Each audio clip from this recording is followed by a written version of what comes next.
Good afternoon and welcome to this webinar.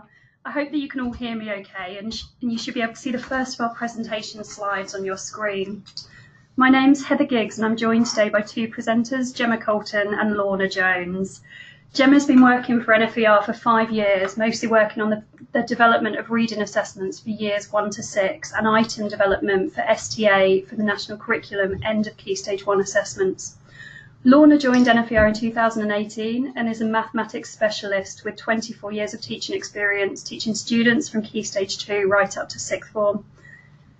Hopefully you're familiar with the National Foundation for Educational Research, which we call NFER for short. We've supported the education community for over 70 years through reliable research and assessments. Our popular NFER tests for years 1 to 5 have been used by thousands of schools, and Jemma and Lorna will talk a bit more about how our age-appropriate assessments for years 1 to 2, which we launched last year, can help schools to confidently monitor attainment and progress in Key Stage 1. This webinar should last for around 20 minutes, and we'll have a few minutes at the end to answer any questions you may have. You should be able to see a control panel on the right-hand side of your screen, which you can use to ask questions. Please feel free to type these throughout the session or at the end of the session, and we'll answer them following the presentation. Feel free to minimize this control panel throughout the session, as you'll only require it if you want to ask a question. The questions will be anonymous and they'll only be seen by myself and the presenters. If you're having trouble hearing our speaker or any technical issues that you feel might be from our end, you can use the control panel to raise your hand or send us a message. If we have any issues, then I'll do my best to respond and address these without disrupting the presenters. Just be advised that we'll email the slides and a recording of the presentation out to you at the end, so anything you do see you'll be able to access after the presentation. That's all from me, and I'll pass you over to the first of our presenters, Jemma Coulton. Thanks, Heather. So firstly, I thought that we'd talk a little bit about what standardised assessments are. So a standardised assessment, firstly, is one that has been trialled with a large nationally representative sample of pupils. And that means we trial the assessments with a range of school types, across a range of regions, and with a range of school performance bands. Now, all of this means that the data that we get from the trial is representative of how the whole population will perform on the test. Secondly, it's important that the assessment has been trialled at an appropriate time of year. That is, if it's intended for use in the summer term, it should also be trialled in the summer term. And this just ensures that the pupils are of the right age when they are trialling the assessments. And finally, it's important that the conditions used to trial the assessment is the same as the conditions for the live test. So, for example, if there's a certain level of teacher support in the live test, the same amount of teacher support should be provided in the trial. All of this means that the data from the standardisation trial can be used to reliably compare your pupils against the national average, and you do this through your standardised and age-standardised score outputs that you receive from the assessments. So why use standardised assessments? Firstly, standardised assessments can help teachers to identify strengths and also areas that might require additional support. As I mentioned on the previous slide, it enables you to benchmark your pupils and your classes against the national average. They also give results that can allow you to compare results between subjects and across years, which can help monitor progress.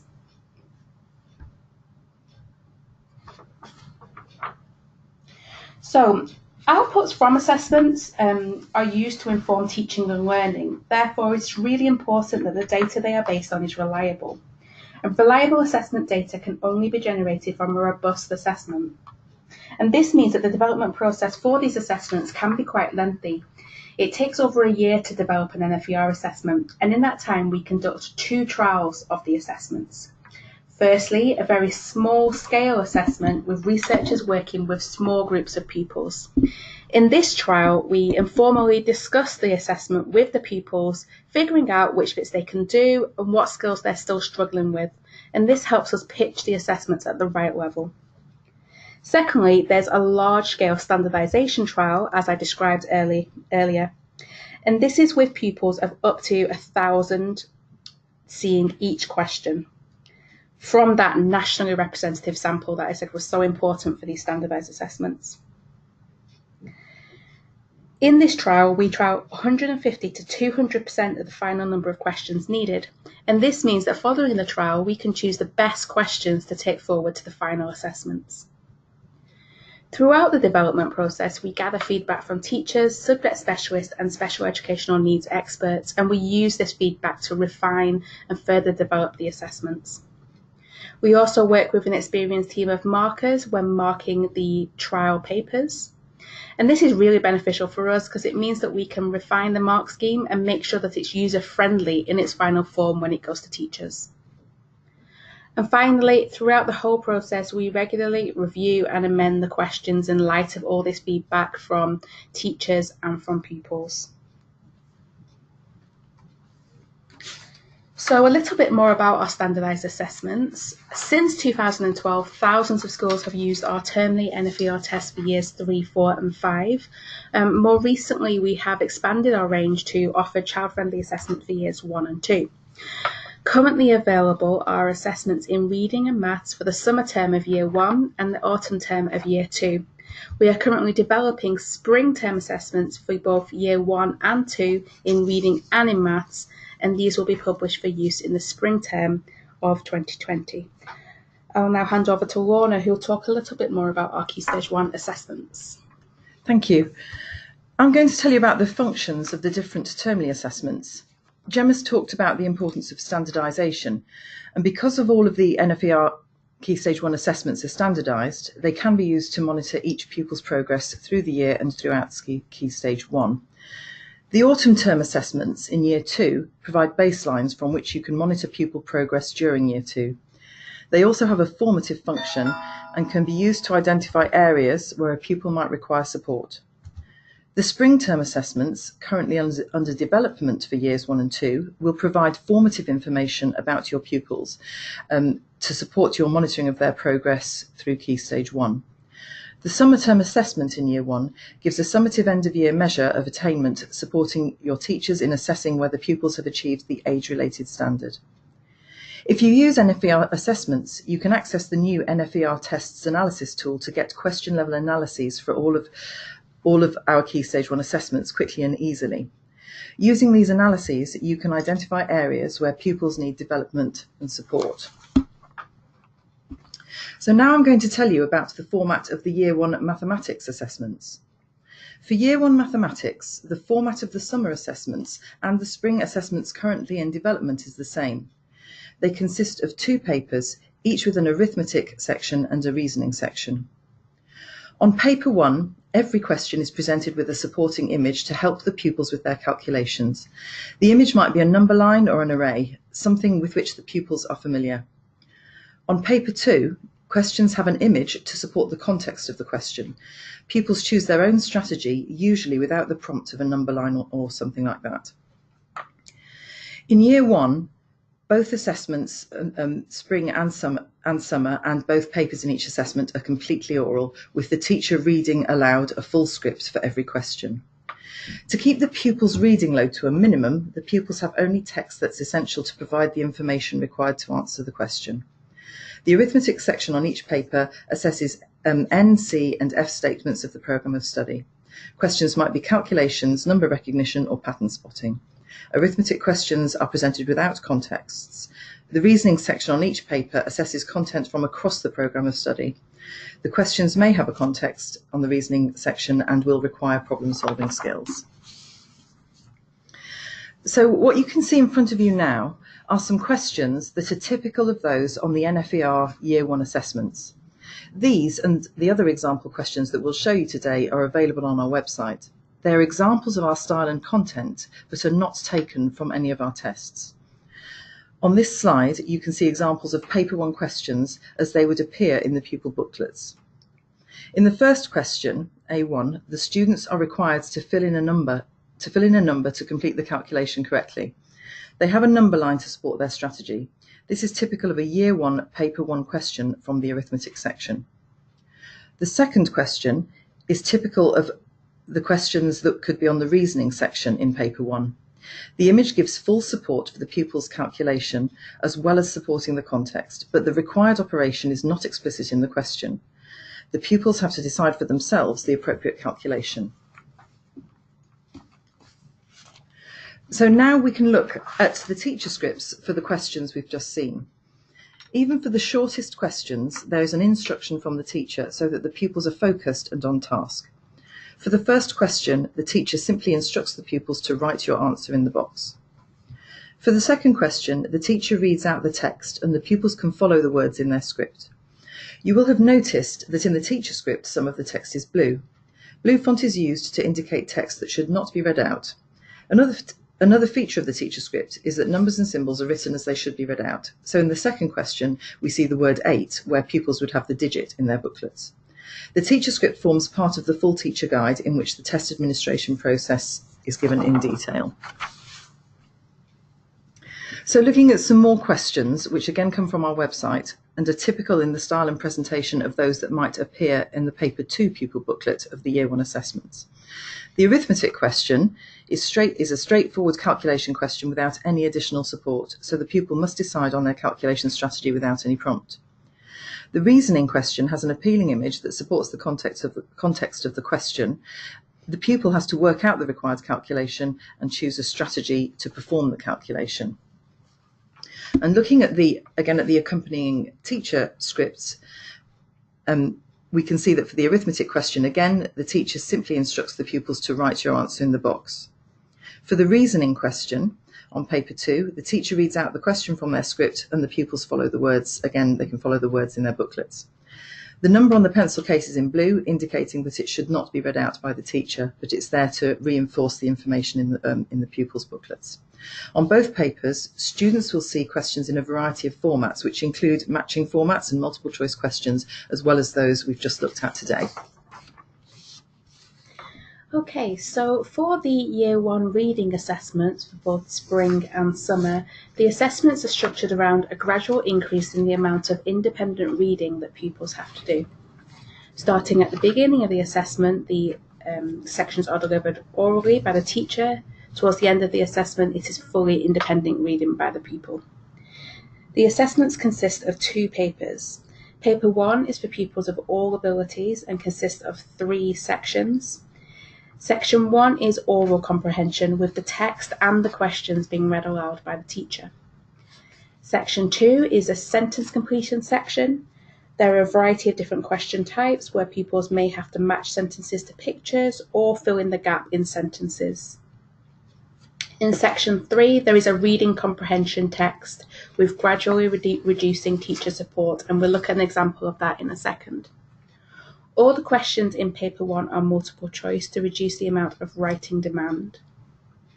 Paper 2 is for the more confident readers, those who are working above expectations in your class. And this consists of 1 reading comprehension text. And here, beyond the initial practice page, which is completed as a class, pupils have to read and complete the assessment independently without teacher support. So here is an example of the oral comprehension section from paper 1. The teacher reads the story aloud to pupils. The whole story is read first and then read again in small sections with the associated questions after them in order to reduce the memory load on pupils. Here you can see a clip from the teacher's script. The text in blue is what the teacher would read aloud to the pupils, and the text in black is some further instructions for the teachers on administration. This slide shows an example of the type of questions that may appear in the oral comprehension section of the paper 1 test. The text in blue would not appear in the pupil booklet, but rather is what would appear in the teacher script and what would be read aloud by the teacher. The pupils would only see the answer options. In question 1, these are pictorial, and in question 2, these are short phrases. The teacher would read the question, so in question 1, tick 1 picture to show what Max managed to do before falling asleep, and then the pupils would tick the correct answer in their pupil booklet. So looking at section 2 of paper 1, the sentence completion section, here the sentences are read by pupils as well as the answer options, which are either pictures, as shown in the example below, or words. Again, the text in blue here would not appear in the pupil booklet, but rather is an example of the teacher's script. pupils would have to read "They are driving back home at night" and then select the correct picture to match that sentence. Here is another example of a question from the sentence completion section. This is a slightly different format of question. Here pupils have to read the sentence "Jem put her on the peg" and then select the word that best fits the gap. And finally, in paper 1, there is the reading comprehension section. Here there is a non-fiction text that is split into small sections, each with the questions associated with that section appearing underneath. This is so that pupils don't have to keep the whole text in their head as they're answering questions and reduce that cognitive load. This section has gradually decreased in teacher support. The first page has teachers read the whole text, questions and answer options allowed to pupils. The second page has teachers read aloud the text and the questions but not the answer options, and so on through to the last page where pupils have to read the text and questions independently without teacher support. Here's an example of the questions that might appear in this section 3 reading comprehension. They are mostly multiple choice or ones that require drawing a line to reduce the amount of writing that pupils have to do in this paper. So reading paper 2 for your higher ability pupils is slightly different in format. Again, the text is presented in short sections with questions underneath, but as I mentioned earlier, beyond the initial practice page, pupils complete the rest of the booklet independently. There is a mix of multiple choice and here's some simple open questions to get pupils used to a different range of items. So looking at what's included for the Year 1 assessments. For both mathematics and reading, the Year 1 assessments include 2 pupil booklets and a teacher guide. The teacher guide contains clear, detailed instructions on how to administer tests, the teacher scripts, the mark schemes, and all of the assessment output information. That is, the standardised scores, the age standardised scores, and, for the summer assessments, the age-related expectations. So now we'll look at the Year 2 assessments. In Year 2, the assessments move towards a style that more closely resembles that of the key Stage 1 national curriculum tests. This means that the pupils become more familiar with sitting the kind of assessment they will experience in the summer, so this improves their confidence. They move from working with support to a more independent way of working. In addition, the Year 2 assessments provide a wider range of question types, with some questions longer than those in the Year 1 assessments, so pupils are required to use a broader range of skills. In reading, this could mean that they need to express their opinions and reasons with clarity, and in mathematics, this might mean carrying out multi-step calculations. So looking specifically at the format of the mathematics assessments in Year 2. These assessments have a more formal style than the Year 1 assessments. So that the pupils are introduced gradually to the change in style, the autumn papers are shorter than the spring ones, and the arithmetic questions on the autumn papers cover a wider range of knowledge and procedural skills than the spring papers, and also than the key Stage 1 national curriculum tests. The style of the spring papers closely reflects that of the key Stage 2 national curriculum tests.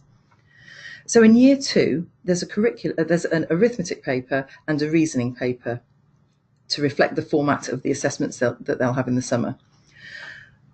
Unlike the Year 1 papers, number lines and arrays are not given in the arithmetic questions, so pupils independently choose their own strategy to perform calculations.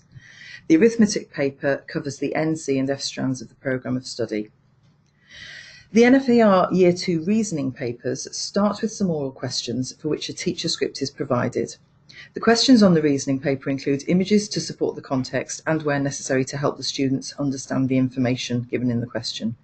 Problem-solving skills are required to answer the questions, and material from across the programme of study is covered. So looking at some samples here, both of these samples that you see are typical of those on the Year 2 autumn arithmetic paper.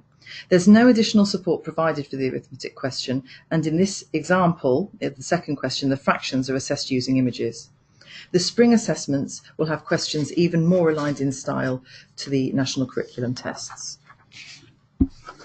And so here we've got an example of a reasoning question, typical again of the Year 2 autumn paper. The important words and numbers are in a bold font to draw the pupils' attention. The pupils must work out the operation required to solve this problem, as it's not explicit in the question. In this particular example, all of the apples are shown in the bag. So this type of question might appear early in the reasoning paper. The demand of the questions increases as the paper progresses, and later questions might not have had the individual apples shown in the bag, or it might have asked how many apples are left after 3 days, requiring the pupils to work through more than one step. Okay, so for the Year 2 assessments for reading, there is a gradual increase in challenge across the terms. As Lorna mentioned, we are moving more towards the format of the National Curriculum End of Key Stage 1 assessments. So the assessments consist of 2 papers. Paper 1 is completed by all pupils and is low to mid difficulty. It consists of 2 comprehension texts, each text split into sections with questions appearing underneath. There's a wide range of question types, unlike the Year 1 papers, including open response questions. Teachers complete a practice page with pupils, but after that, pupils are required to work independently. For this paper, the format is similar across the autumn and the spring, although the items in spring are more challenging than those in autumn. Paper 2 for Year 2 reading is completed by all pupils at teacher discretion. It's aimed at the mid to high difficulty range. And for this paper, there is a difference between the autumn and the spring assessments. In autumn, there is only 1 comprehension text, and the text is split into sections with questions appearing underneath. However, in the spring, there are 2 comprehension texts, and texts appear in a separate reading booklet, similarly to the Paper 2 in the End of Key Stage 1 National Curriculum Assessments. This also contains more challenging items, including those that are worth 2 marks. So here we have an example of a text that might appear in Paper 1 in both autumn and spring. As you can see, the text is split into small sections with the questions appearing underneath, and there is a variety of question types, including open and multiple choice. Here is an example of a Paper 2 text as it would appear in the autumn assessment, so split into small sections with questions appearing underneath. However, as I mentioned earlier, in spring, Paper 2, there would be text appearing in a separate booklet and questions including more challenging 2-mark items in the answer booklet. And the purpose for this is to prepare pupils for the more challenging paper in the End of Key Stage 1 National Curriculum Assessments. So looking at what's included in the Year 2 assessments, for both mathematics and reading, the Year 2 assessments include 2 pupil booklets and a teacher guide. The teacher guide contains the instructions on how to administer the tests. It also contains the teacher scripts for the oral questions, the mark schemes, and all of the assessment output information. That is the standardised scores and the age standardised scores. So now I'm going to summarise the features of the NFER's Key Stage 1 assessments. These assessments are written by a team of subject specialist content developers from a variety of backgrounds that include teaching, assessment development, and psychology. There is extensive trialling that includes feedback from teachers regarding the suitability of the questions and feedback from pupils about the images and contexts and what they liked about the questions. There are clear administration instructions, and the teacher scripts ensure that oral questions are delivered in a consistent way. The assessments can be delivered as a class or to small groups, or even to individual students, whichever is standard practice at your school. They are age appropriate, colourful and engaging, and the pupils enjoy them.